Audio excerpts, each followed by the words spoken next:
Bienvenidos a esta inmersión analítica, un espacio de reflexión diseñado específicamente para filósofos introspectivos y mentes que buscan pausar el ruido exterior. Un saludo. Y creo que hoy tenemos por delante un corpus documental muy denso, ideal para esa pausa. Exacto. El objetivo de hoy es someter a una estricta dialéctica a las tesis de la filosofía natura sobre nuestra era digital. Sí, vamos a explorar desde estudios clínicos sobre empatía artificial hasta ensayos de economía del lujo o tratados de sociología. Así es. Y el análisis va a trazar un arco lógico bastante claro. Comenzaremos diseccionando la trampa del coste cero en la simulación emocional, pasaremos por la ceguera corporativa ante la eficiencia, analizaremos esa conversión de lo humano en un producto de lujo, y culminaremos debatiendo algo crucial, la viabilidad de una desobediencia colectiva en el mundo físico. Pues para establecer el marco conceptual inicial, me gustaría plantear una premisa. Históricamente, la tecnología automatizaba tareas físicas. La revolución industrial nos trajo telares, motores de vapor para sustituir el músculo humano. Claro, automatizaba la materia. Eso es. Pero el paradigma ha dado un giro radical. Hoy, lo que se está automatizando es el afecto, la empatía. Y esto plantea una pregunta ineludible para quienes buscan diseccionar la realidad actual. ¿Qué ocurre con la esencia humana cuando la conexión emocional se reduce a un algoritmo matemático diseñado para retener nuestra atención? A ver, es una cuestión que redefine por completo lo que entendemos por relaciones humanas. Para abordar cómo hemos llegado a este punto, tenemos que analizar esa frontera que las máquinas acaban de cruzar. La frontera afectiva, digamos. Exactamente. Durante siglos asumimos que la empatía era un monopolio biológico, algo exclusivo de los seres sintientes. Pero la tesis central que extraemos de la filosofía natura es que la empatía se ha vuelto programable. Y con un matiz económico determinante, ¿no? Sí, lo más disruptivo desde un punto de vista estructural es que se produce a un coste marginal que tiende a cero. O sea, simular comprensión hoy en día ya no cuesta nada.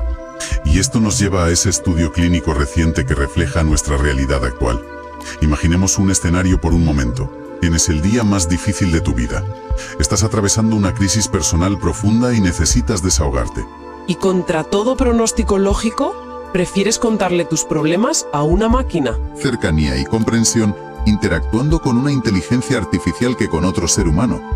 Y los detalles de ese estudio son muy reveladores, porque no fue solo que la IA pasara el test de Turing básico. Ganó por goleada en el Deep Talk, las conversaciones de alta intensidad emocional. Sí, conversaciones sobre miedos, inseguridades, traumas complejos. Las respuestas de la IA fueron evaluadas como más empáticas y más validadoras que las humanas. Pero, ¿cómo explicamos esto mecánicamente? Porque la máquina no siente. Pues para entenderlo hay que trazar una línea divisoria muy estricta entre dos conceptos de la psicología: la empatía cognitiva y la empatía compasiva. Vale, entiendo que lo que el algoritmo despliega es la empatía cognitiva. Nervioso del usuario. Entiende la emoción como un problema técnico que debe resolver. Exacto, pero carece por completo de empatía compasiva. No hay intencionalidad moral, no hay un sufrimiento compartido. La máquina no siente el dolor, simplemente calcula la probabilidad estadística de la respuesta más óptima. Fíjate, esto me lleva a proponer una analogía para ilustrarlo. Yo lo veo como una especie de espejo matemático. Un espejo algorítmico, claro. Sí, un espejo que no tiene conciencia, pero que está pulido con tal precisión que refleja milimétricamente las carencias emocionales de quien interactúa con él.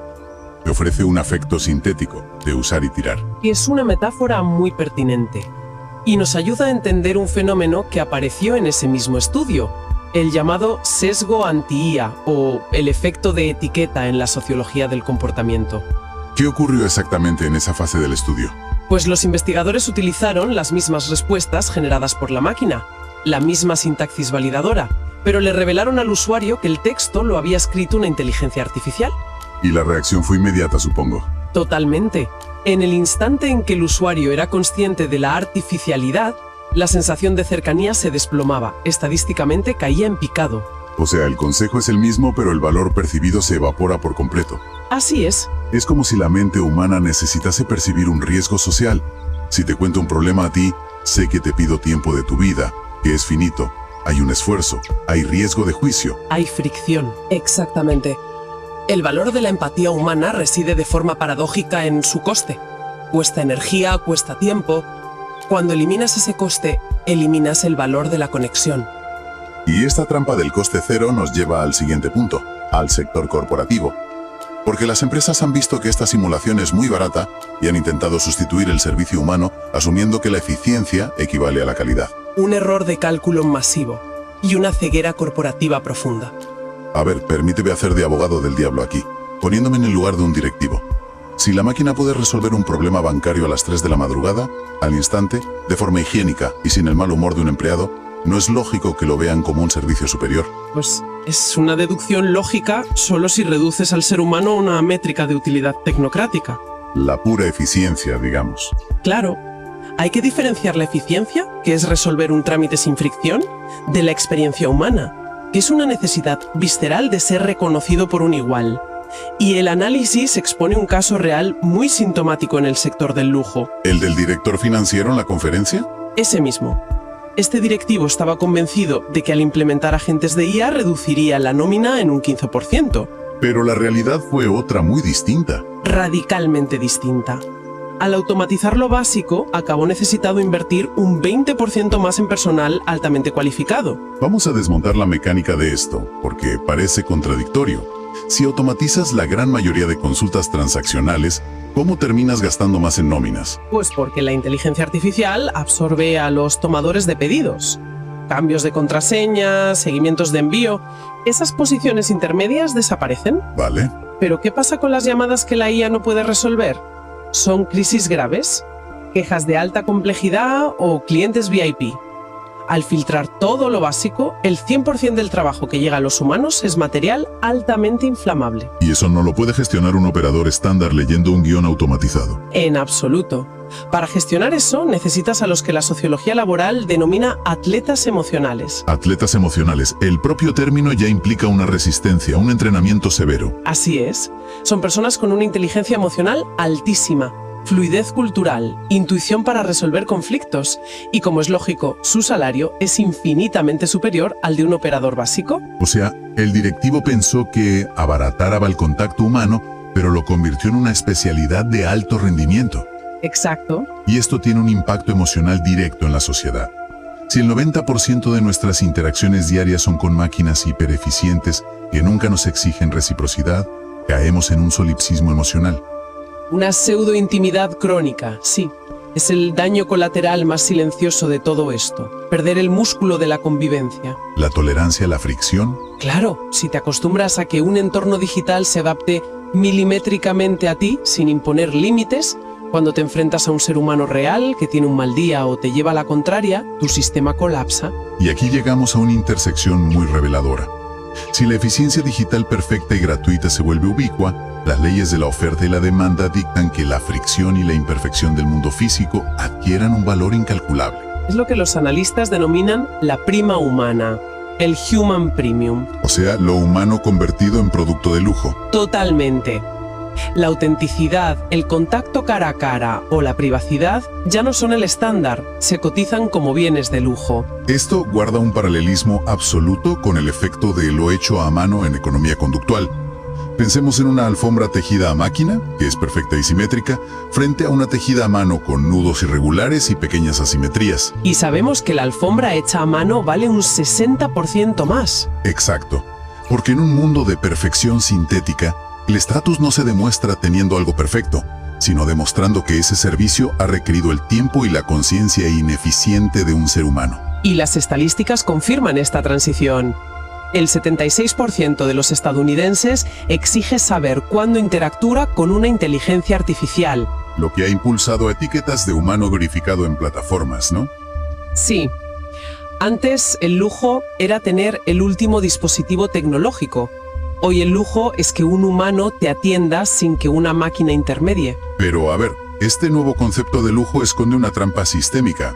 Y el corpus documental lanza una crítica implacable a fenómenos como los retiros de desintoxicación digital. Sí.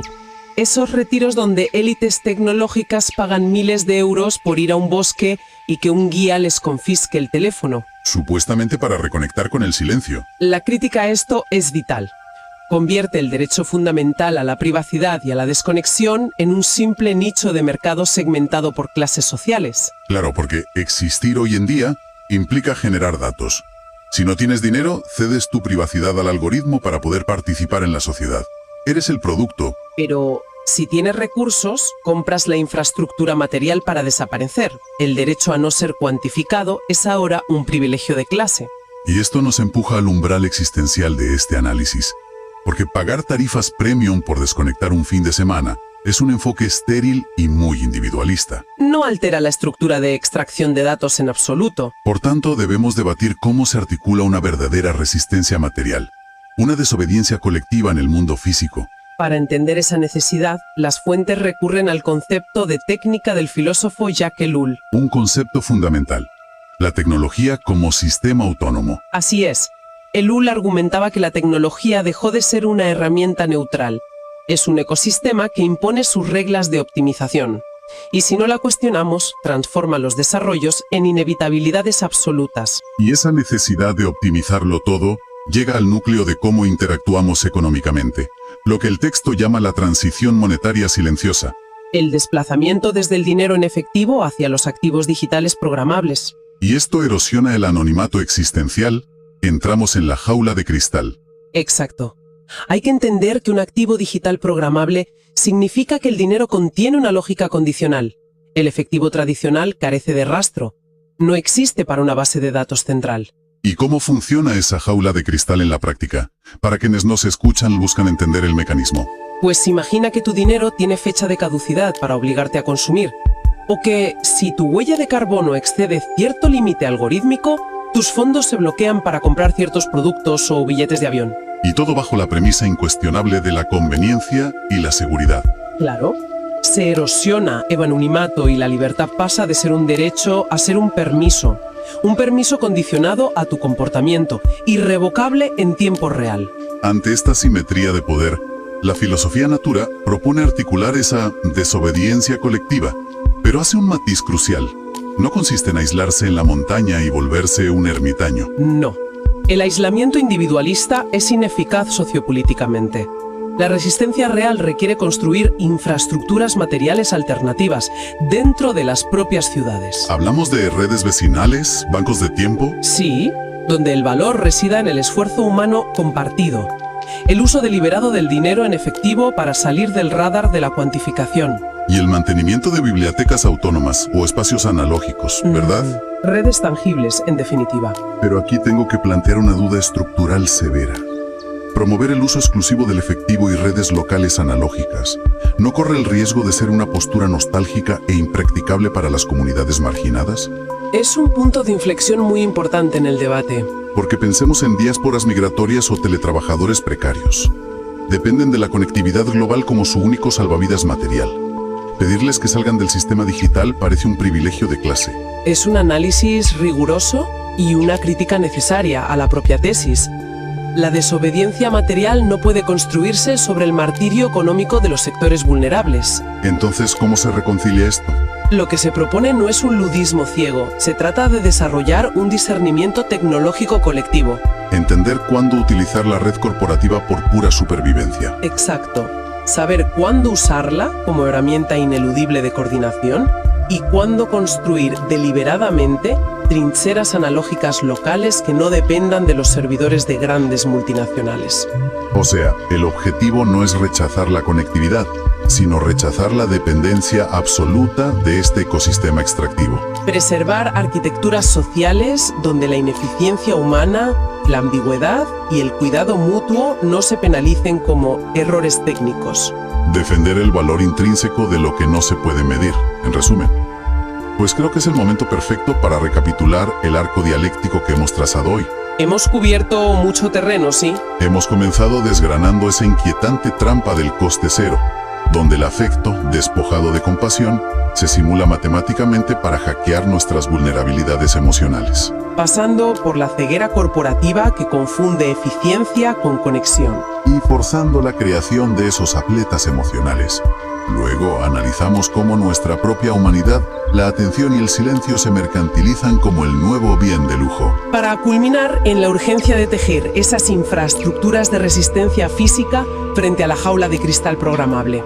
Todo este análisis nos lleva a una síntesis muy clara para quien lo reflexione. La esencia humana, la interdependencia y el derecho al anonimato no deben concebirse como servicios premium que se compren con una tarjeta de crédito. Son el tejido conectivo que nos hace sociales y exigen, por tanto, una defensa material comunitaria. Al principio de la inmersión hablábamos de la inteligencia artificial como un espejo matemático que refleja lo que queremos oír. Pero, a un nivel macro, la tecnología en sí misma es un espejo de las prioridades de nuestra civilización. Totalmente. Y me gustaría despedir este análisis dejando una interrogante inquietante flotando en la mente del oyente. Algo para meditar en profundidad.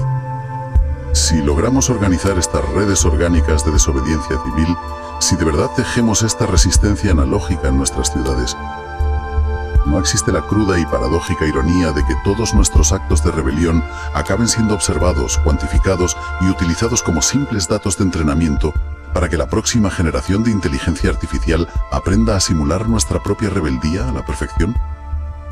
Gracias por visitar Filosofía Natura.